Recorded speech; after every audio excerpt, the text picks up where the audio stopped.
Bonjour tout le monde et bienvenue sur Money Tree, le podcast qui vous parle d'investissement et de finances personnelles au sens large et sans tabou. Je suis Julien Calamotte, investisseur passionné et auteur du livre à succès S'enrichir grâce à l'immobilier. J'avais envie de partager ma façon d'investir, forcément, mais également de découvrir avec vous de nouvelles façons de faire fructifier notre argent. C'est pourquoi j'ai créé ce podcast pour y recevoir des invités qui nous partagent leur savoir et leurs expériences en toute simplicité. J'espère sincèrement que les échanges que je vais avoir avec l'invité du jour vont permettre d'enrichir vos connaissances autant que les miennes. Je vous souhaite une excellente écoute. Salut tout le monde, bienvenue sur cet épisode coaching. Je sais que vous aimez le coaching. C'est le deuxième épisode avec Christophe aujourd'hui. Salut Christophe. Salut, ça va? Ouais, ça va et toi? Enfin, ça Ouais, va. écoute, Je sais que tu es un peu dans le dur. on s'adapte. Voilà. On a voulu tourner cet épisode en physique comme la première partie du coaching avec Christophe cet été.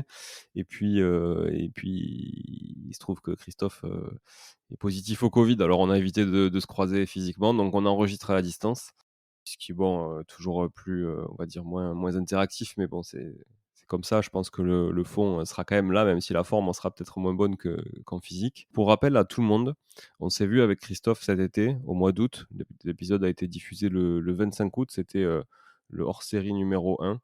Vous le retrouverez dans le listing des épisodes.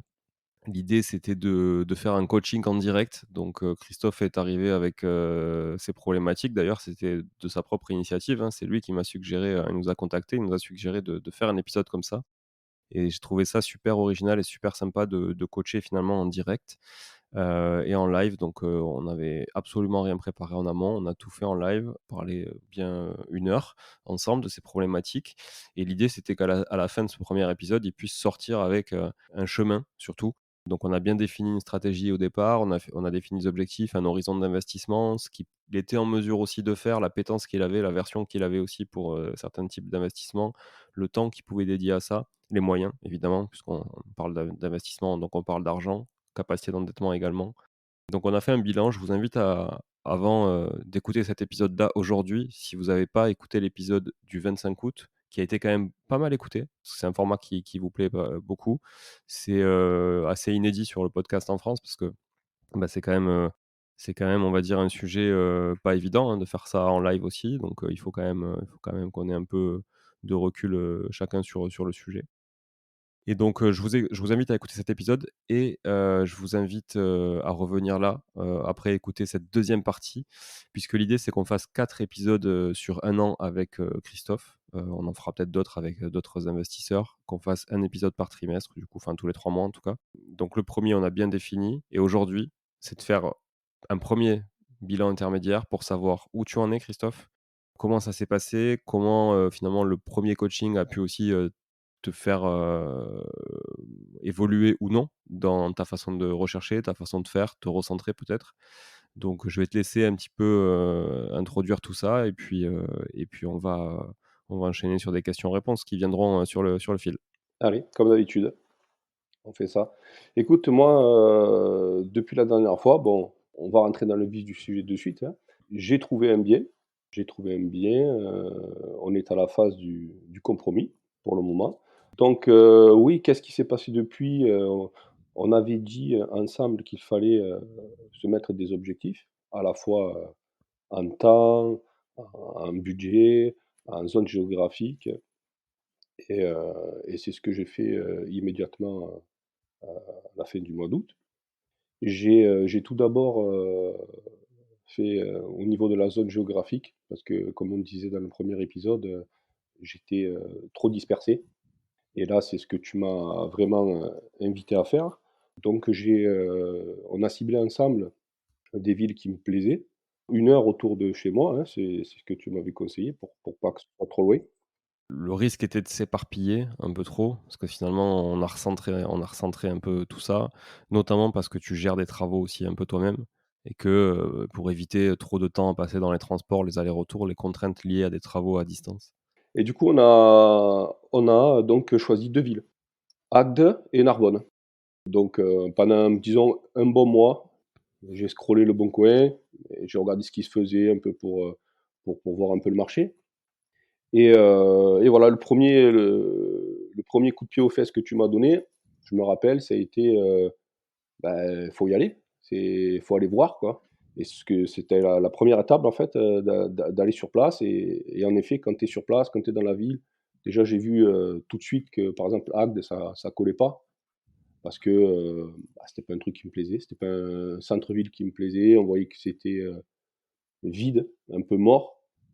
Du coup, après je suis allé à Narbonne et Narbonne tout de suite, ça n'a plus rien à voir, ça ressemble un peu plus à chez moi. Je me suis senti plus à l'aise et donc j'ai pris des rendez-vous pour faire des visites. Moi, j'en ai fait à Agde, voilà, bon, c'était forcément pas concluant. On peut faire une parenthèse, sur Agde peut-être, Christophe, qui est intéressante parce on avait effectivement épluché des annonces ensemble, regardé un petit peu, on t'a suivi pendant ces 3 mois. Ce qui était, problématique sur Agde, c'était quand même que ça pouvait être assez saisonnier. Mmh. Ah oui, carrément. Et voilà, il y avait cette inquiétude de: «Est-ce que je peux louer aussi, en dehors de la saison?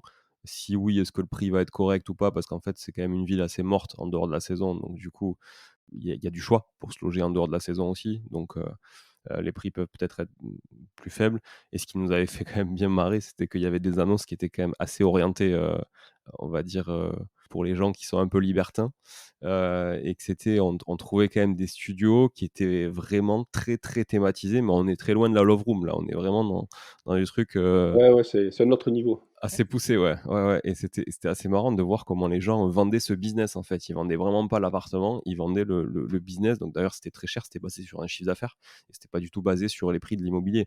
Ce que tu peux faire avec un Airbnb, cela dit, hein, même si tu es toujours, un petit peu sujet aux législations et cetera et que ton chiffre d'affaires d'aujourd'hui n'est pas acté demain. Contrairement à un loyer longue durée où c'est très peu probable que les loyers baissent dans le temps. Voilà, mais ça nous avait fait bien sourire. Si vous regardez un petit peu, pour ceux qui nous écoutent, le marché à Agde, sur Le Bon Coin, vous allez trouver quelques pépites assez rigolotes, voilà, alors peut-être que vous aurez une appétence certaine sur le sujet, mais en tout cas, vu de l'extérieur, c'était assez marrant de voir ça.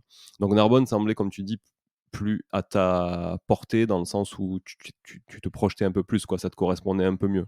Oui, oui, parce que, Agde, c'est 2 villes. C'est le Cap d'Agde et Agde, la vieille ville et bon, moi, j'étais pas allé au Cap d'Agde, j'étais allé sur Agde et Agde, c'est vrai que c'est mort. Il y a un plan de rénovation, du centre-ville.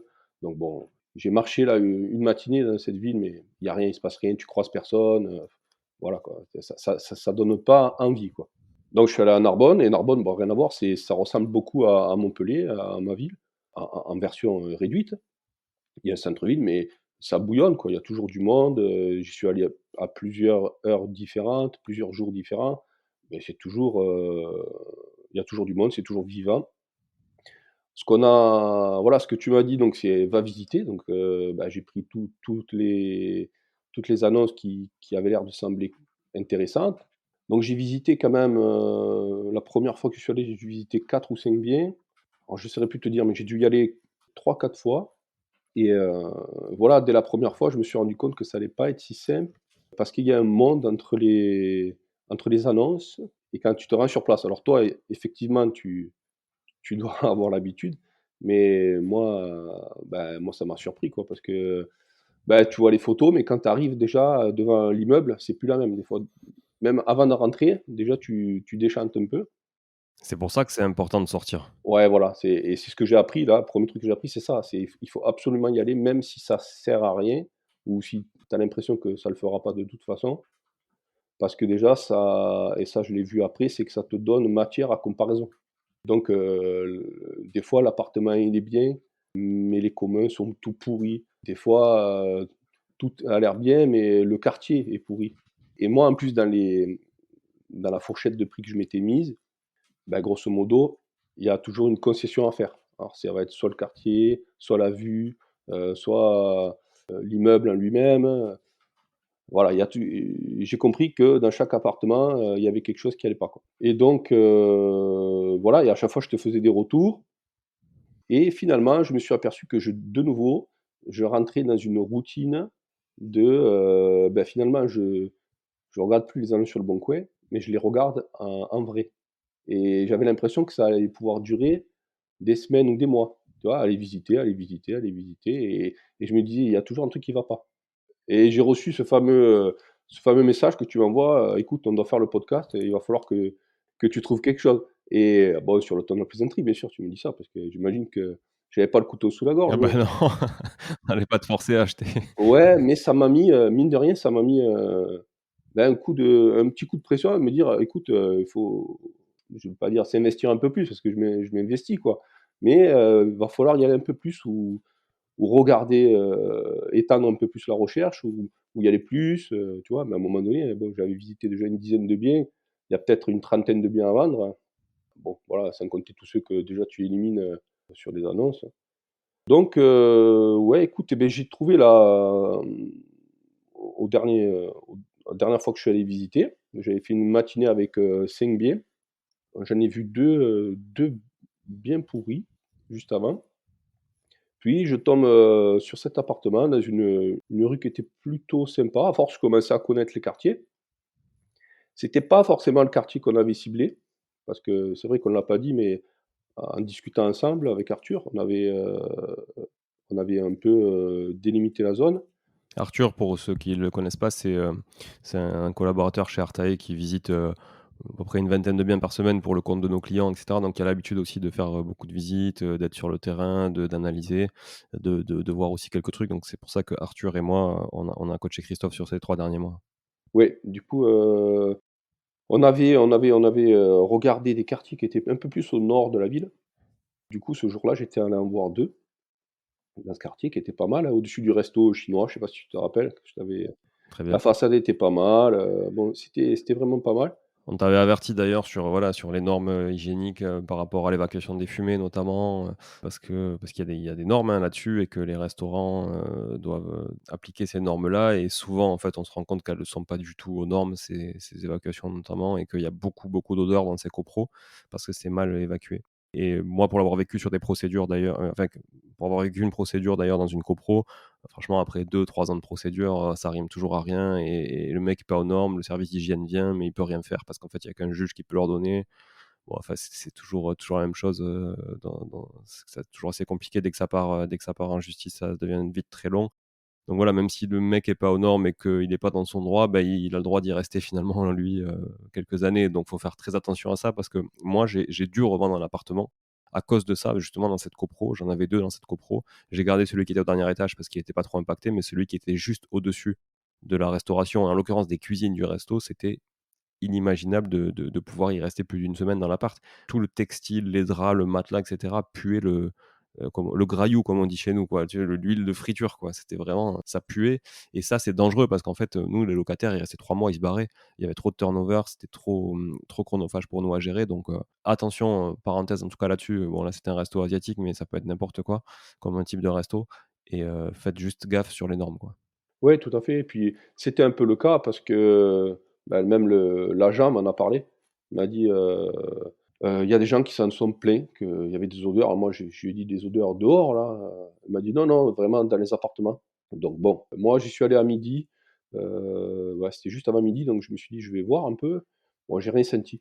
C'était au troisième, peut-être qu'au second, il y avait des odeurs, enfin je sais pas, ou alors c'était un jour sans odeur, hein, Ouais. mais bon, voilà, j'ai pas pris le risque, et puis j'ai vu cet autre appartement dans un quartier qui était, censé ne pas faire partie des quartiers qu'on cherchait, mais j'y suis quand même allé parce que, parce que les quartiers qu'on c'est vrai, les quartiers qui sont pas forcément fameux, 2-3 rues à côté, c'est déjà mieux, quoi. C'est déjà plus le même quartier, et donc je me suis pas fermé la porte en me disant, «Bon, c'est proche, alors j'y vais pas». Je suis quand même allé, j'ai quand même bien marché dans le quartier pour voir, et bon, c'est vrai que c'est pas loin d'un quartier qui est pas terrible, mais on n'est pas dedans, quand même. Donc je me suis dit, «Bon, après tout, j'y suis allé 2 fois, enfin 3 fois d'ailleurs». J'ai marché, bon, je me suis pas senti ni en insécurité, ni, tout allait bien, quoi. Alors, bah, j'y suis jamais allé la nuit, hein, peut-être que c'est la nuit que ça va pas, mais on peut pas maîtriser non plus tous les éléments. Mais j'ai vu quand même, j'ai croisé pas mal de familles. Je me suis dit: «Bon, ça a l'air, cette rue du moins, ça a l'air correct». Le bâtiment est sympa, voilà, donc j'attendais le vendeur, devant, et bon, déjà le bâtiment, première bonne impression. Donc c'est un particulier le vendeur, hein, en direct, hein? Voilà, c'est un particulier, pour la petite histoire, j'avais contacté l'agence qui le vendait, et en fait, je me suis rendu compte après que j'avais contacté, en fait, le vendeur aussi, parce que j'ai pas vu, ils étaient tous les 2, ils le vendaient tous les 2 directement et par l'agence. D'ailleurs, pour la petite anecdote, il était en agence parce que le vendeur s'est fait, «avoir» entre guillemets. Il a reçu des gens pour faire une visite et en fait, c'était un agent immobilier. Voilà, donc il lui a dit: Ça arrive «Écoute, souvent, ouais. voilà, on te le prend, on le met un peu plus cher», voilà, donc il lui a fait signer un mandat comme ça. Ouais, c'est une petite astuce ça des agents immobiliers pour prendre des mandats, ouais, c'est clair, ils font des visites un peu mystères et puis au final, c'est complètement intéressé et je trouve ça assez malsain. Bon après c'est le jeu, hein, il y a des morts de faim, voilà, il y a des chasseurs de mandats, voilà, c'est comme ça, mais c'est vrai que c'est éthiquement parlant, je trouve pas ça terrible, quoi. Ouais, c'était pas cool. Du coup, il me fait visiter, bah, on rentre dans l'immeuble et là, bon, bonne surprise, les communs, propres, sympas, et donc c'est un rez-de-chaussée, première porte à gauche, voilà, donc on rentre et puis, 1re impression, bah, pas comme dans les autres là, voilà, me semble bien. Il y a l'air de pas avoir de travaux. C'est celui que j'ai vu d'ailleurs, le où il y a, si on veut, il y a pas de travaux. Enfin, si on veut, voilà, pas avec, nos critères, voilà, mais on pourrait très bien y habiter alors que les autres, bah, c'était vraiment à refaire, quoi. Donc déjà, c'est un peu plus sympa. Voilà, je discute avec le gars et il me dit que, bah, lui, c'était un appart qu'il a acheté il y a 3 ans, qu'il a acheté comme ça, qu'il a absolument rien touché et il me dit: «J'ai juste changé le robinet de la cuisine parce qu'il fuyait et c'est tout, quoi». Il m'a dit: «J'ai rien touché, j'ai mis le locataire et voilà». Et simplement, il fait ça. Voilà, un petit appart sympa, rez-de-chaussée, assez lumineux, avec une bonne hauteur sous plafond. L'immeuble est cool, la façade est sympa aussi. Ouais, sympa, l'immeuble, bien. Il y a que je crois qu'il y a que 4 appartements, il me semble. Un autre au rez-de-chaussée, ouais 4 ou 5 peut-être. Non, je crois qu'il y a un étage et une deuxième, je crois, voilà, c'est tout. Il a la clim, alors ça, c'est assez rare dans ce secteur parce que c'est plein centre-ville et donc bah, il y a pas de moteur sur les façades, hein, là, mais sauf que là, il y a une petite cour derrière et donc il y a eu la possibilité, une cour intérieure, possibilité de d'ailleurs tous les apparts sont avec les clims, hein. Ils ont mis des clims là, donc c'est un plus quand même. Donc ça, c'est super parce qu'effectivement, pour ceux qui maîtrisent pas forcément la rénovation énergétique et le fameux DPE, une pompe à chaleur, même si elle est réversible et qu'elle fait aussi du froid, parce qu'on est d'accord, quand tu consommes du froid, tu consommes de l'énergie, donc c'est pas et pas pour te chauffer. Mais en tout cas, une pompe à chaleur sur la partie chaud, ça, aide vraiment à améliorer la consommation énergétique et donc à améliorer la note du DPE et d'ailleurs, souvent, ce qui est préconisé et qui fait le gagner le plus, on va dire, de l'être et en tout cas de performance énergétique sur un DPE, c'est la pompe à chaleur. Sauf que, comme le dit Christophe, en centre-ville, en centre historique, quand on a des vieux immeubles ou quand on est, je vous inviterai à écouter une autre capsule sur le sujet, en secteur sauvegardé ou en périmètre monument historique, bah, du coup, on n'a pas le droit de mettre ça en façade, ça c'est sûr et même des fois, on n'a pas le droit du tout de les mettre non plus dans les cours, hein. Si tu es en secteur sauvegardé, par exemple, c'est le cas, ouais, tu peux pas les mettre. Donc bon après voilà, les architectes des bâtiments de France, l'urbanisme aussi est quand même assez à l'aise maintenant avec la rénovation énergétique. Ils savent qu'ils doivent faire des concessions. Donc après le truc, c'est juste qu'il faut l'intégrer dans le paysage urbain et l'architecture urbaine comme si ça avait été fait autrefois, quoi. Voilà, comme si tu avais posé, au XVIIIe siècle ou 19e siècle une pompe à chaleur, quoi. Donc faut l'habiller avec du bardage bois, des choses comme ça, vraiment, bien intégré. Mais en tout cas, ce qui est sûr, c'est que c'est un gros plus pour toi parce que, bon clairement, là, c'est du monosplit. Il y a un seul split ou il y en a 2? Non, non, Donc si tu es sur du monospeed comme ça, tu en as quand même pour, entre, allez, dépendamment de si tu te la poses ou pas et qu'il te le fait entre 1 500 et 2 500 selon, où tu te trouves. Donc c'est déjà ça de fait et surtout avec une note qui est améliorée. Le DPU, il est à combien là, en notation? c'est un C. Ouais, C. Donc C dans l'ancien, en rez-de-chaussée, parce que du coup rez-de-chaussée, ça veut dire pas d'isolation par le sol, puisque tu es pas chauffé par le bas. Donc franchement, ouais, c'est cool. C'est déjà ça, c'est top, c'est top. C'est top, ouais, parce que, bah, c'est de là qu'on disait tout à l'heure, c'est bien de visiter parce que tout ce que j'ai visité jusqu'alors, c'était, que des E, que des F, voire des D, je crois que j'ai dû avoir des D, mais C, j'avais jamais vu. D'ailleurs, c'est vrai que j'ai regardé 2 fois, je me suis dit: «C» et puis après c'est vrai que je me suis dit: «Ouais, la clim, ça doit être ça qui». J'aurais pas cru que ça fasse, Ouais, autant ouais, de c'est différence impressionnant. sur la note, mais voilà donc ça, bonne surprise. C'est une 2 pièces, il y a une chambre séparée. Mais bon, c'est une très petite chambre, ouais, je crois elle doit faire 7 mètres carrés, pas plus, 7-8. Donc une très petite chambre avec une fenêtre quand même et une salle de bain, voilà, une salle de bain séparée, petite, mais salle de bain, assez propre. Voilà, donc un salon avec une ancienne cheminée là, qui se faisait un peu dans les maisons, j'ai pas le nom, mais bon, les maisons d'autrefois, hein, un peu sympa. Ils ont bouché bien entendu le conduit, mais ils ont laissé, l'encadrement, donc ça fait un petit cachet et voilà et la particularité, c'est qu'effectivement, il y a une petite cour derrière, d'une vingtaine de mètres carrés qui est pas, privative à l'appartement. Elle est commune à tous les appartements. Mais donc le gars m'a dit: «Bah, écoutez, tout le monde a les clés, si vous recevez des amis un jour, que vous voulez prendre un verre dehors, voilà, c'est possible, vous y allez». Il m'a dit: «Bon, les autres, ils y vont pas parce que, bah, ils sont au premier, au deuxième, donc c'est Ah oui. difficile de voilà». Ah ouais. Mais moi, c'est juste à côté de la porte de l'appart. Donc voilà, il me dit: «Si vous voulez y aller, bah, il y a un petit barbecue», et voilà. Donc bon, ça reste qu'un plus, quoi, voilà. C'est toujours mieux que d'avoir un petit extérieur quand même. En plus, quand tu es au rez-de-chaussée, c'est sympa. Combien il était affiché cet appart? Et beh, il était affiché, 64. À l'agence, ils avaient affiché 70. En direct, c'était 64. J'ai fait mes petites recherches là, sur la base des notaires. J'ai retrouvé effectivement, elle avait acheté au mois de juin 2020, 58 000 €, je crois. OK. 57, un truc comme ça. Ouais, 57 ou 58, je sais plus. Donc voilà et moi là, quand même, sur le coup, je lui demande, s'il a d'autres visites de prévues. C'était un samedi, j'étais là le samedi et il me dit: «J'ai juste, 2 visites le mercredi», c'était un jour férié. Il m'a dit: «J'ai 2 visites là» et quand même, moi, il me donnait vraiment envie l'appart. Voilà, donc j'ai discuté avec lui, je lui ai demandé s'il y avait un prix à partir duquel, bah, ça lui semblait correct de vendre l'appartement. Voilà, lui, il m'a dit, 60 000 €, je descendrai pas en dessous de 60. J'ai eu des offres à 50, à 55. Il m'a dit: «Je les ai refusées, mais 60 000 €, je descendrai pas en dessous». Donc j'ai dit: «OK», bon moi sur le coup 60 000 ça m'intéressait vraiment. Voilà, je lui ai dit, bon j'ai pas donné ma réponse tout de suite et j'ai simplement dit: «Bah écoutez, je vais réfléchir, je vais voir avec mes parents, j'aimerais bien qu'ils voient parce que mon père fait les travaux un petit peu». Voilà, donc je suis parti et c'est là que je vous ai fait un petit compte rendu. Je vous ai donné mon sentiment, tout ça, vous m'avez donné le vôtre. Voilà, vous avez trouvé que c'était sympa. Donc ça, c'est quand même un plus pour moi parce que, bah, votre avis compte. Même s'il est que de l'extérieur, même s'il est que sur photo, même si je vous ai envoyé des vidéos, vous avez vu quand même tous les autres appartements que j'ai visités et à chaque fois, en gros, on avait quand même le même sentiment. C'est-à-dire quand moi je trouvais pas ça terrible, je me disais: «Peut-être qu'eux vont me dire: "Ah si, c'est top"». Tu vois? Je me disais: «Ah bon, j'ai manqué un truc, ils ont plus d'expérience». Mais non, en fait, vous me disiez toujours: «Bon, ben là, c'est pas top, fais attention à ci ou fais attention à ça». Et là, moi, je sors avec, quand même un bon sentiment et vous, vous me dites: «Ah ouais, il a l'air top celui-là».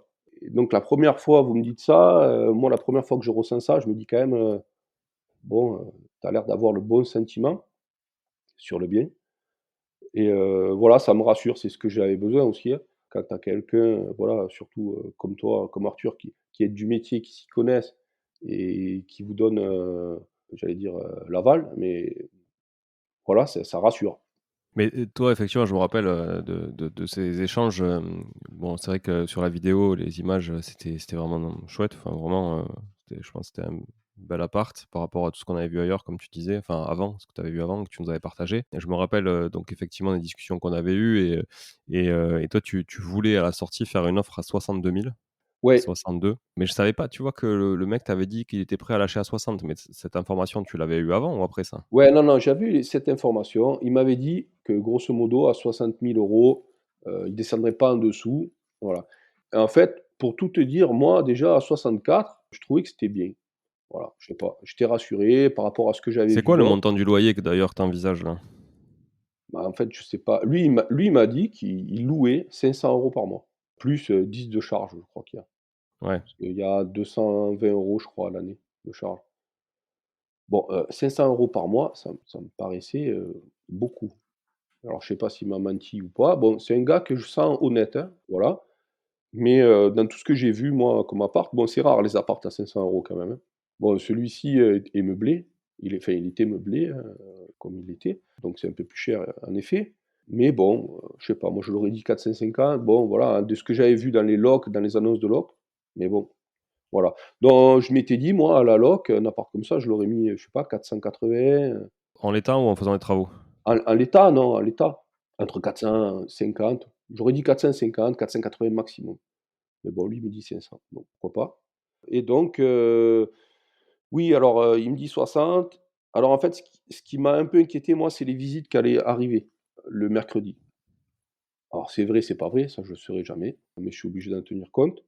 Et donc je me suis dit, «Je peux lui faire une offre à 60 000, mais qu'est-ce qui va me dire que lui, il va pas recevoir ces gens et que le gars va lui faire une offre, soit au prix, soit 62, soit 63, et je vais passer devant la glace, en fait, pour 2 000 €.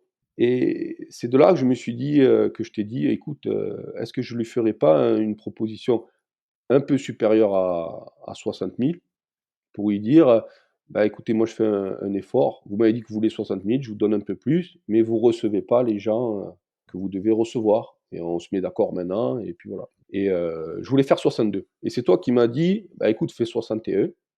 Non, 60, 60. Parce qu'en fait, le truc, c'est que si tu veux acheter 62, alors je sais pas si c'est bien ou pas bien, mais en tout cas, le réflexe de l'être humain, c'est on coupe la poire en 2, hein, qu'on soit d'accord avec cette expression ou pas, mais en tout cas, ça veut dire que personne ne gagne. Mais si tu as un objectif à 62, fais 60. Enfin, dans ce cadre-là, après, quand c'est abusé, je trouve que bon, ça se fait pas trop, mais là, c'est une offre plutôt ferme. Mais là, tu te dis, OK, je fais 60 et je suis prêt à remonter dans ma tête et à lui laisser le dernier mot et à arriver quand même au résultat final qui est 62, tu vois. Et finalement, tu as eu une bonne surprise. Ouais, ouais, ouais, en fait, je lui ai exprimé mon souhait, voilà, je lui ai dit: «Je fais 61, bon, à la condition que vous recevez pas les autres, si ça vous va». Il m'a dit: «Oui, je suis d'accord».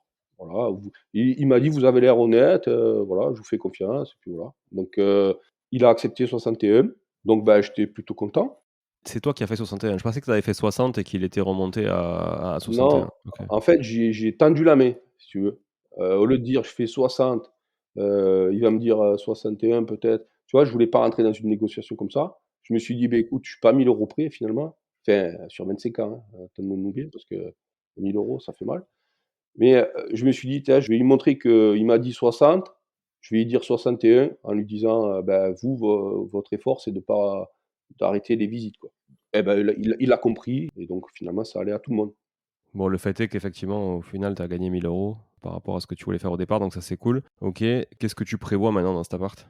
Eh beh, écoute, alors quand même on a fait l'étape la plus dure, c'est trouver un appart et ça c'est beau. Quand même, ça me fait vachement plaisir. Ça fait combien de temps que tu cherchais? Tu peux nous rappeler? Parce qu'on l'avait dit dans le premier épisode. Que je cherchais, ça fait 3 ans. Ça fait 3 ans parce que bon, pas 3 ans à Narbonne, hein, bien entendu, Oui, oui. mais ça fait 3 ans que je cherche à faire un nouvel investissement immobilier. Comme on disait dans le premier épisode, je voulais le faire à la montagne, hein. C'est pour ça que je cherchais, voilà, mais je trouvais pas. Voilà, donc 3 ans que je cherche à faire ça et 1 an que je cherche ailleurs et grosso modo, 6 mois que je cherche un peu autour de chez moi, disons à 2 heures, et donc depuis le 25 août où on a recentré et là effectivement quand tu recentres, dans une zone géographique, c'est plus facile à trouver quand même.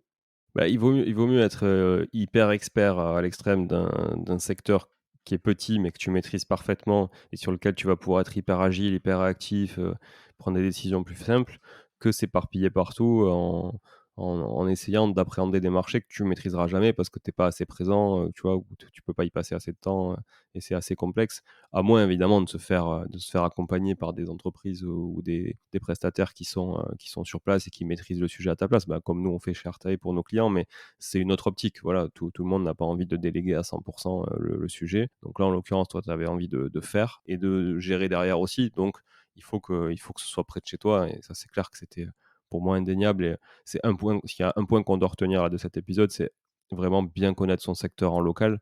Ça fait gagner du temps, ça rassure et ça permet d'aller de l'avant. Parce que tu vois, un an, on va dire un an où tu t'es dit: «OK, la montagne, bon, c'est compliqué» parce que les prix avaient augmenté et que tu avais aussi ça, c'est dur aussi, tu vois? Parce que tu avais une base de référence qui t'était propre sur l'appartement à la montagne, où tu te disais: «Bah, voilà, moi j'ai acheté ça, donc tout le reste maintenant c'est plus cher, donc c'est trop cher». C'est pas parce que c'est plus cher que c'est trop cher. Parce que ton appart aujourd'hui, lui aussi, il avait pris de la valeur en même temps. Donc du coup, ton patrimoine avait grossi, donc c'est normal que les prix augmentent en même temps. C'est comme quand tu as une résidence principale, tu dis toujours: «Ouais, j'ai fait une méga plus-value».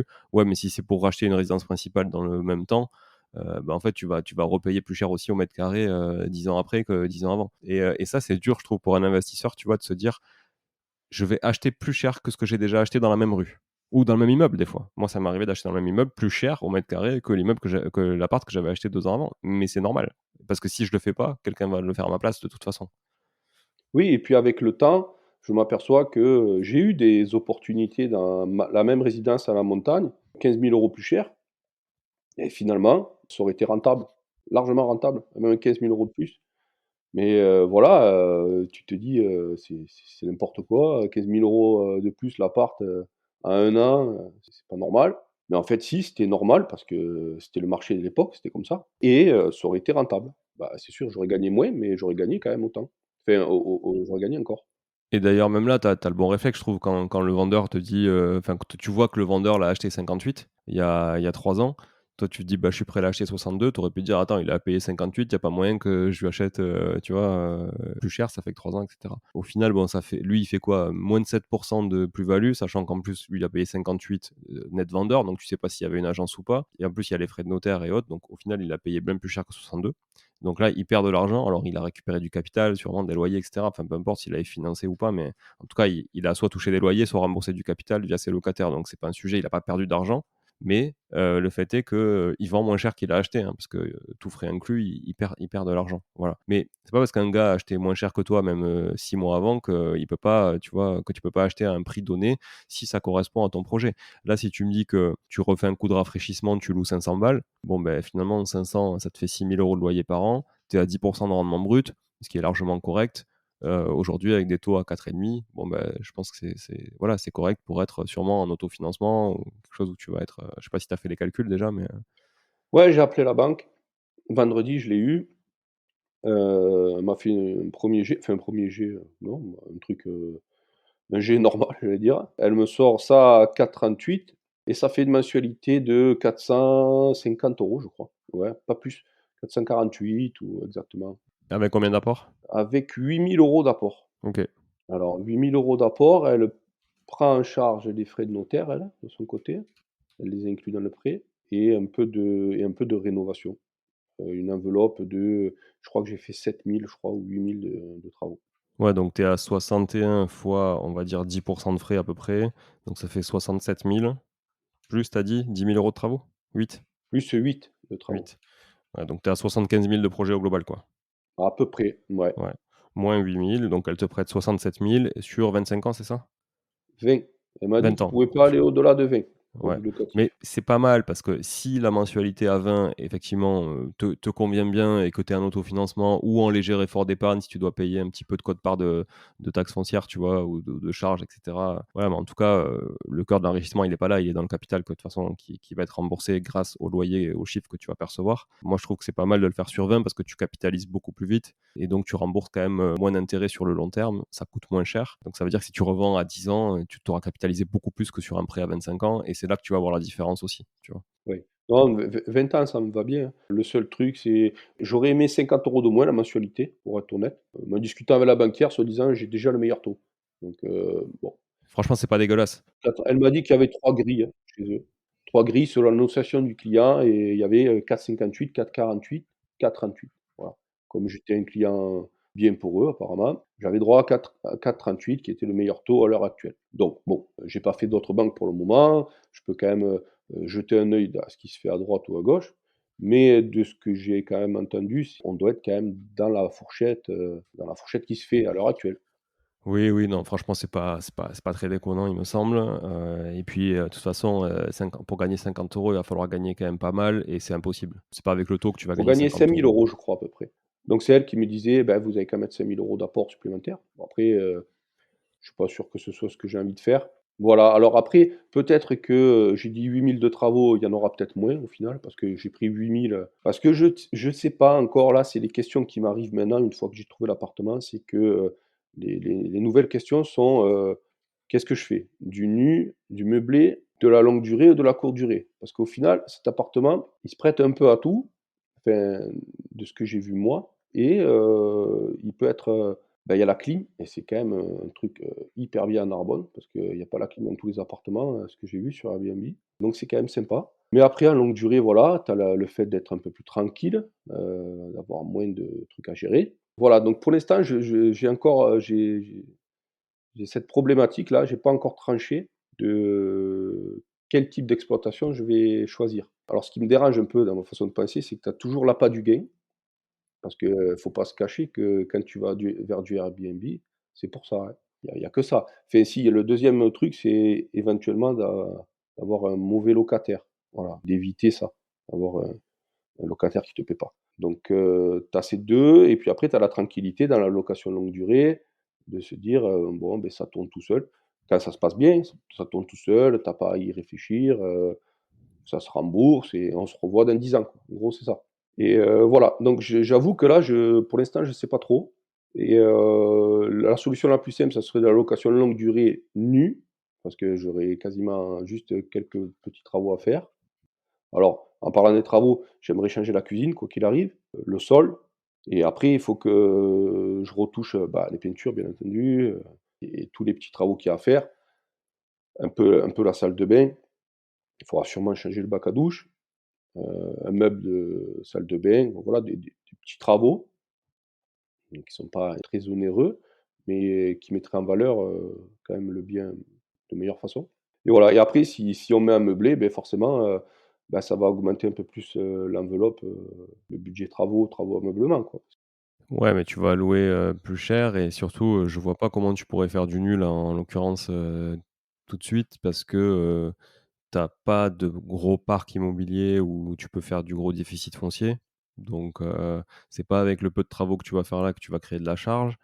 Il y a plein de trucs que tu pourras pas déduire, tu pourras pas amortir ton bien comptablement et cetera. Pour moi, le nu, c'est à bannir tout de suite. C'est même p faut même pas se poser la question. Après, la location meublée, oui. Est-ce que tu fais de la courte durée? Est-ce que tu fais de la longue durée? Ça, c'est un choix d'exploitation, de tranquillité d'esprit, comme tu le disais aussi, de charge mentale et de charge, on va dire, physique aussi et en matière de temps parce que ça dépend de si tu délègues pas. Parce que si c'est faire de la courte durée pour déléguer à 100, bah, finalement, ton rendement supérieur, il est quand même bouffé par les prestataires de conciergerie notamment, voilà. Donc ça, je pense que là, la priorité que tu dois avoir toi, c'est trouver du financement, qui te convient pour faire financer le bien et faire l'acquisition du bien dans les 3 mois qui suivent et après démarrer de toute façon les travaux, j'ai envie de dire qui peut le plus peut le moins.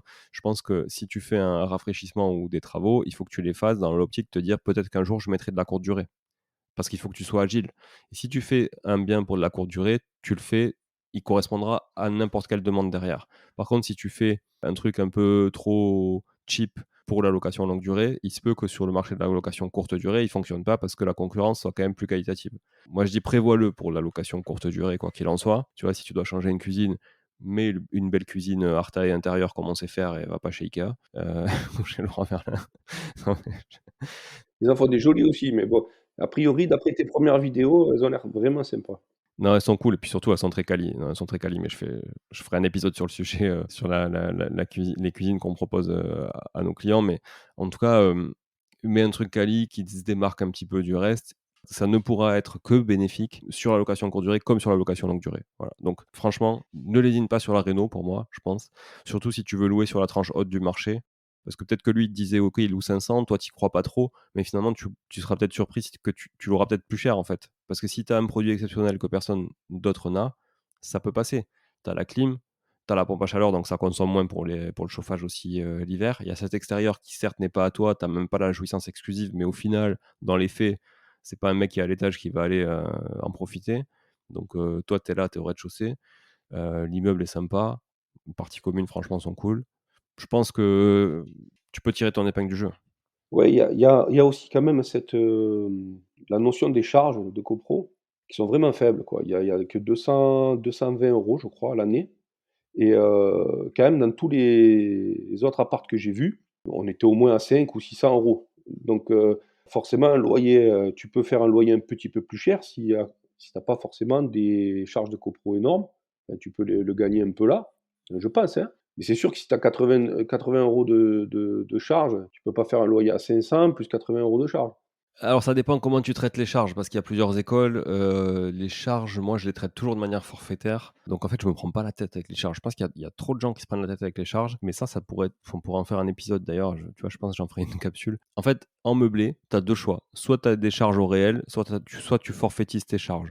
Si tu as des charges au réel, bah, tu vas faire la régulation des charges avec, tu as consommé tant d'eau, je te refacture tant d'eau, tu as consommé tant de trucs, machin, je te refacture tant de trucs et il y a des charges locatives que tu peux répercuter et d'autres qui sont non locatives que tu peux pas répercuter. Donc quoi qu'il en soit, si tu as 80 € de charges, tu pourras pas refacturer officiellement 80 € au locataire parce qu'il y a des choses qui sont pas refacturables. Mais si tu forfaitises tes charges, comme moi je l'ai toujours fait en meublé, depuis 15 ans, tu vas dire par exemple, bah, moi j'ai 50 € de charges de copro, OK, mais en fait je m'en fous que j'ai 30 ou 80. Ce que je regarde, c'est mon loyer, charges comprises et toutes mes charges à côté. C'est-à-dire emprunt, charges de copro, taxes foncières et cetera et je regarde en fait mes rentrées et mes sorties au total, qu'est-ce que ça fait et ce que ça donne. Mais je m'en fous de ventiler mon loyer entre 500 plus 50 ou 510 plus 30, tu vois? En soi, ça va pas changer grand-chose, à part un peu pour la fiscalité quand tu commences à payer des impôts dessus parce que, c'est toujours, tu payes toujours la fiscalité sur le loyer, hors charge.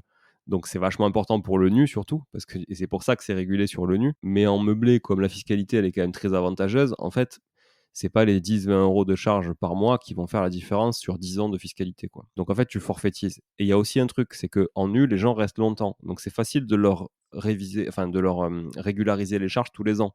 En meublé, il y a tellement de turnover. Par exemple, si ton locataire change tous les ans, quand toi, tu as la régule du syndic de copro qui te fait ta consommation réelle un an après, tu vas pas aller taper à la porte de ton ancien locataire qui est parti depuis 9 mois pour aller lui dire: «Eh, tu me dois 15,90 €, d'eau», tu vois? Parce qu'en fait, tu vas t'essouffler à faire ça et pour 15 balles, ça sert à rien. Et en fait, tu gagnes parce que enfin, tu gagnes. Tu gagnes pas et tu perds pas parce que dans le temps, ça s'équilibre. Des fois, tu vas être en négatif, des fois, tu vas être en positif, mais peu importe. Et moi, j'ai jamais eu aucune discussion avec un locataire sur ce sujet, tu vois, en meublé, jamais. Donc, toi, regarde surtout, c'est quoi ton coût global et puis qu'est-ce que tu factures à côté? Voilà. Et en fait, c'est ça qui va faire la différence. La ventilation des charges, pour moi, ce n'est qu'une, considération fiscale qui n'a pas trop lieu d'être, dans le cadre de la location meublée, quoi. Voilà. Ouais, c'est accessoire. Mais totalement, franchement, trop de gens se prennent la tête avec ça. «Ah oui, mais mon locataire, il a consommé tant d'eau, je lui ai facturé que tant et tout», mais on s'en fout, en fait. Parce que c'est juste une ventilation entre ce que lui facture, mais de toute façon, tu vas pas pouvoir, comme tu le disais très justement, facturer trop de charges non plus parce que sinon tu es hors du marché. Ce qui regarde le locataire, lui, c'est combien ça lui coûte au total. Finalement, que ce soit des charges ou pas des charges, c'est du pognon qui sort tous les mois, il s'en branle de comment c'est ventilé, tu vois?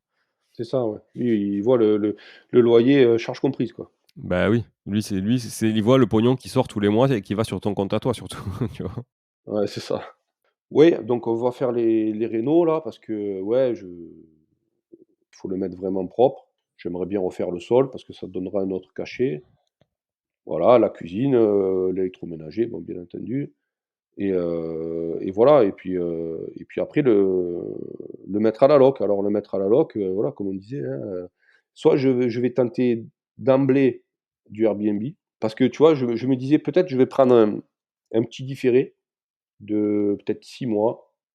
Tu vois? Le temps de faire les travaux et dans l'optique, je m'étais dit: «Peut-être je vais faire les travaux et puis je vais le mettre à en Airbnb et pour tester, pour voir ce que ça donne». Tu vois? Parce que là, on est fin d'année, on va arriver dans 3-4 mois que j'aurai les clés, ça va être au mois de mars, peut-être, avril. Donc grosso modo, on va ra le temps de faire les travaux, on va rentrer dans la période, la meilleure période pour la location courte durée et donc voilà, j'avais songé à ça, me dire: «Je peux faire ça pour voir ce que ça donne et vu qu'il sera tout meublé comme tu dis, nickel, si ça va pas, je peux de suite le basculer et si ça va, je peux continuer. Sinon, je peux éventuellement, comme ça sera la fin de l'été, je peux éventuellement faire avec un étudiant, par exemple. Parce que tous les agents immobiliers avec qui j'ai discuté m'ont dit que, voilà, le problème, c'était les étudiants. Voilà. Alors, est-ce qu'ils ont tous le même discours marketing pour un investisseur qui cherche un appartement, comme moi je cherchais? Ça veut dire quoi le problème, c'est les étudiants? Ben qu'apparemment, ils ont un gros problème pour loger les étudiants. Ah, pour le loger? Mmh. Ouais, comme il y a à Montpellier. Bon, à Montpellier, c'est facile à comprendre, il y a énormément d'étudiants. Il y a des étudiants, parce que je me suis renseigné, il y en a beaucoup moins évidemment, mais apparemment, ouais, il y a une école d'infirmière, il y a une IUT, ils rencontrent aussi des soucis parce qu'il y a beaucoup de Airbnb et du coup, ça enlève, tout un tas de logements, ben, pour faire des logements pour étudiants, quoi. Du coup, voilà, du coup, c'est un peu à quoi je songe, en ce moment et qui est pas encore tranché. Ouais, mais ça peut être une solution effectivement. Je pense que c'est pas déconnant, c'est le timing est bon pour tester effectivement, donc pourquoi pas. Bon, écoute, je pense qu'on a fait un bon tour, Christophe, de là où tu en es. En tout cas, moi, je suis très content que tu aies pu, passer à l'action et que du coup, ça ait servi à quelque chose, ton déplacement à Toulouse, au mois d'août pour, voilà, pour te booster un peu.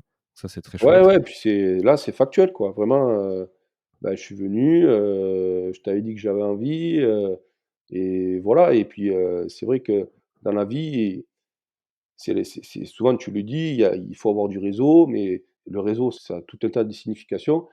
Mais il y a aussi des gens qui t'inspirent et qui t'incitent à passer le pas, quoi, à ne pas rester en place, à prendre des décisions et bon, là, c'est une décision qui est importante, quoi, voilà, c'est prendre un appartement, même si c'est un petit coût, même si c'est un petit achat, bah, il faut y aller et voilà, moi, ça me faisait j'ai pas peur de le dire, ça me fait peur à chaque fois. Là, je dors pas forcément bien, mais je suis content de l'avoir fait parce que j'aurais été moins content de ne pas l'avoir fait. Je peux que confirmer ce que tu dis, je pense que, aujourd'hui, tu as passé ce cap-là, je pense qu'il y avait un blocage, hein. De toute façon, il y avait un blocage, quoi qu'il en soit, chez toi. Ce fait de passer à l'action, d'aller sur le terrain, de se lancer et cetera, bah, je pense que ça va débloquer des choses. Le step d'après, ça sera de consolider ça et de se rassurer justement pour après aller, tu vois, sur des steps supérieurs si jamais tu veux aller continuer justement à investir. Je pense qu'à chaque étape, alors il y a toujours évidemment, il y a toujours des fois où on se casse la gueule, hein, mais quoi qu'il en soit, on apprend quand même, ça toujours. Mais à chaque étape que tu vas réussir, ça va te booster pour aller encore plus loin, encore plus vite, tu vois? Et donc je pense que on doute tous les jours, tous, mais vraiment tous. Enfin moi, tu vois, tous les jours et toute la journée, je doute de toutes des décisions que je prends tout le temps et j'en prends, je sais pas combien de dizaines par jour, tu vois? Et je me dis, «Est-ce que je fais bien? Est-ce que je fais ça? Est-ce que j'ai bien fait?» Ça me réveille la nuit, ça m'empêche de dormir, de m'endormir le soir et cetera. Bon, mais c'est comme ça, en fait, et c'est important d'avoir ces doutes parce que ça te permet de creuser aussi pas mal, tu vois? Des choses que tu aurais peut-être pas vues si tu avais pas de doute, tu vois? Parce que quand on est trop certain, des choses, bah, c'est toujours un petit peu compliqué, je dirais, de prendre des bonnes décisions. Et il y a une phrase que je vais ressortir de manière, très maladroite parce qu'elle est pas exactement dite comme ça et je sais pas qui l'a dite. C'est un truc qui dit, grosso modo que il y a que les imbéciles qui doutent de rien, en fait, et qui ont maxi confiance en eux, tu vois? Et qu'en fait, à partir du moment où tu as le moindre doute, c'est que tu as l'intelligence déjà de te poser des bonnes questions, tu vois? Alors c'est certes, des fois, tu t'en poses beaucoup trop, donc il faut toujours un juste milieu, mais au moins tu te les poses, tu vois? Et c'est sain, je pense, de se les poser. Maintenant, il faut pas que la moindre réponse négative soit un élément bloquant et je pense que la plupart des gens, c'est ça qu'ils ont comme blocage, c'est que dès qu'il y a un petit grain de sel et tu le disais d'ailleurs, hein, tu vois, il y avait toujours un truc et tout ça et tu as pris conscience aussi pendant ces 3 mois-là qu'il fallait faire des concessions et des sacrifices. Alors quand c'est pour une résidence principale, pour les gens, on les voit, hein, à la télé, machin et cetera, sur, recherche maison, appartement ou même nous, hein, quand on cherche un truc, il y a toujours un truc qui va pas. Oui, mais il manque ci, il manque ça, et cetera. Ouais, mais si tu veux qu'il manque rien, fais un palais pour toi à ta sauce, en fait, tu vois? Mais et là, dans l'investissement locatif, je dirais qu'il faut être encore plus détaché de ça. Parce que tu t'en fous. Parce que pour toi, il manque ça. Mais pour ton locataire, dis-lui que lui, peut-être qu'il a jamais acheté de sa vie, peut-être qu'il achètera jamais de sa vie. Peut-être que lui, en fait, tout ce que toi, tu as vu en négatif, ça va être des points hyper positifs sur lui parce qu'il a jamais connu ça, tu vois? Peut-être que le mec, il a jamais connu la clim, tu vois?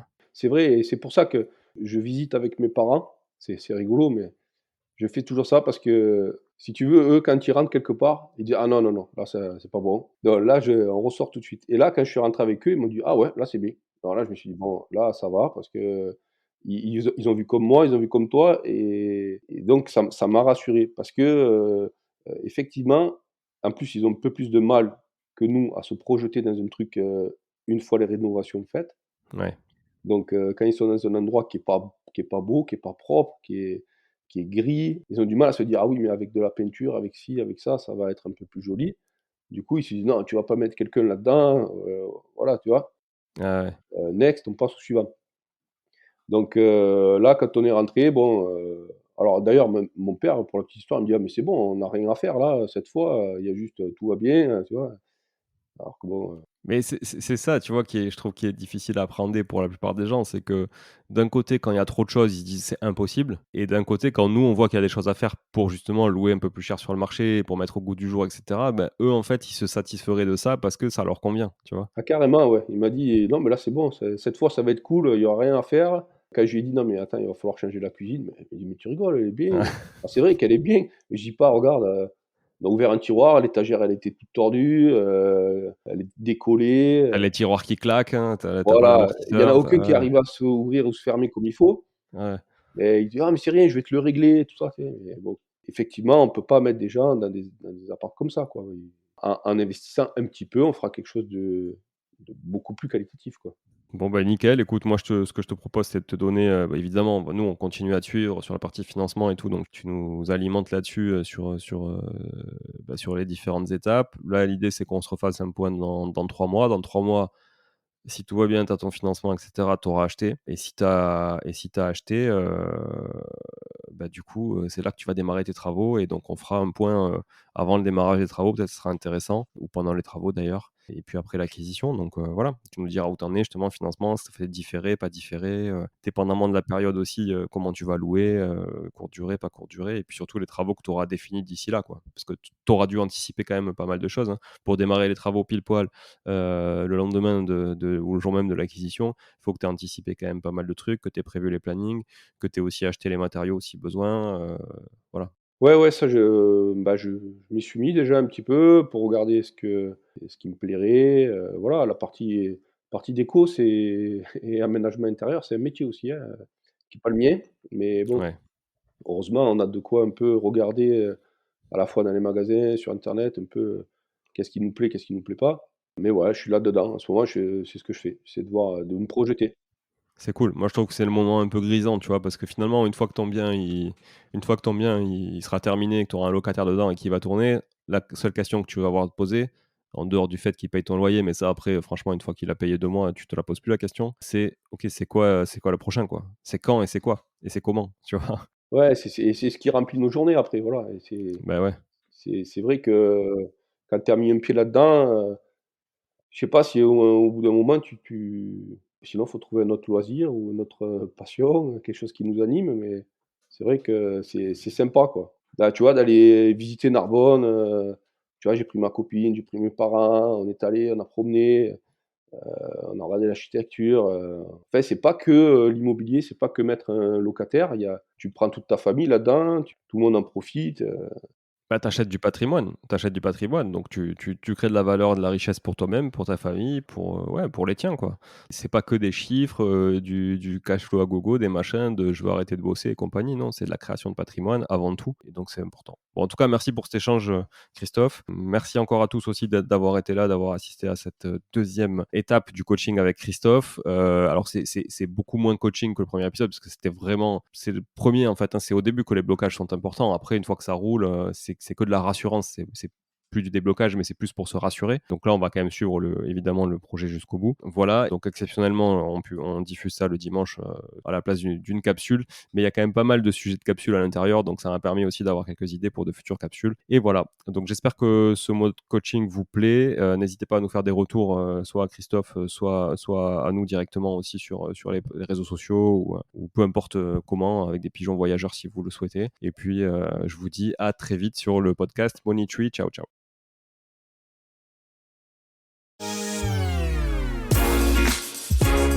Bon, si vous êtes là, c'est que vous avez écouté jusqu'au bout et a priori, l'épisode vous a plu. Si c'est bien le cas, n'hésitez pas à le partager autour de vous. Notez ce podcast sur Apple Podcast et Spotify en laissant un commentaire 5 étoiles. Je ne vous le répéterai jamais assez, mais c'est grâce à vous que ce podcast vit aujourd'hui et peut continuer de vivre en vous proposant un contenu toujours plus qualitatif. Merci encore, je vous retrouve très vite sur un nouvel épisode de Money Tree. En attendant, je vous souhaite la meilleure des réussites dans vos projets et un bon enrichissement. À très bientôt.